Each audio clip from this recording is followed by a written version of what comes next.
Anom ka mga mag-ululutod nga babay sa banwasang Zaraga, Iloilo, tanan lunsay pulis. Mga kabudlay kag paghimakas nila sa kabuhi agud malabot ang ilahandom aton tukibon sa report ni John Sala.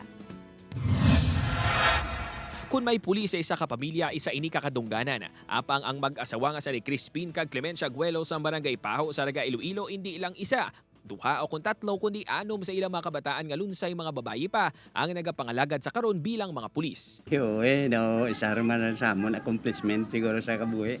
Sa siyam ka mag-ululutod ginpili na day Police Executive Master Sergeant Maria Cherry Guelos Di Marana, Police Executive Master Sergeant Maria Irene Guelos Sabuyo, Police Senior Master Sergeant Sharon Guelos Dalit, Police Staff Sergeant Narisa Guelos Federizo, Patrol Woman Era Don Guelos Buod, kag Police Corporal Mary Chris Guelos Asturias nga magpangalagad bilang mga pulis. Aminadong hindi nangin mahapos para sa ilang nga nagdako sa pigado nga pamilya nga malabot ang ilahandom, apang wala sila nagpaperde sa pagpanghangkat sa kabuhi. One for all for one. Ang lipay ka na akon may sudan ka nga ginamos, ang ubi, sang una ginamos, ubi, butong-butong, ang hinanggop, mamuna. Siyempre malumnuman mo daw kalalain ka.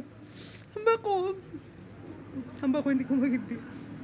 Hamba ko sa ila, hamba ko. Kung gusto ta ma-improve ang way of life ta, dapat may eskwela ta. Makita nilang ilang ginikanan nga nagapursige, ubra, biskan ano lang nga ubra, para lang mahatagan sila sang manami nga pag-eskwela.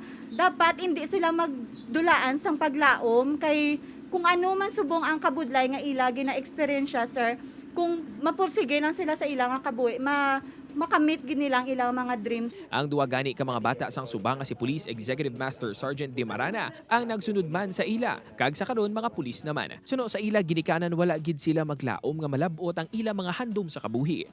Ay kidi ang handom ko sa kabuhi. Bisan mangutang ako.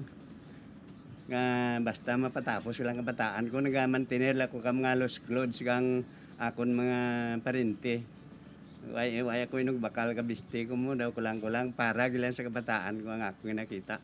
Istorya pa ni Nanay Clemencia sa nagtambong ini sa oath-taking sang iya mga bata. Daw hindi sini maagwantahan nga makita ang ginaagyan sang iya mga bata. Ikaluluoy, gid man, kung gisa daw ginaagtunan, kung daw ginaagaw, kung wala gina, ka mga upod na, ginabutong ko ka, iban ko, nay, hindi pwede. Hindi ka ito magagto.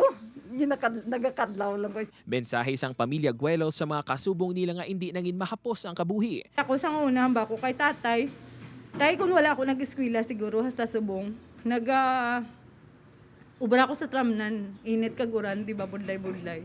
Pero kung may tinapusan kay, siyempre, makapangita ka sang manami nga ubra. Mga ginikanan, hindi ka mo magigikataka sa pangabudlay para sa inyong kabataan. Kag mga kabataan, kung ginapa-eskwela ka mo, magpanuto man ka mo, kag magmapisan man ka mo sa pag-eskwela.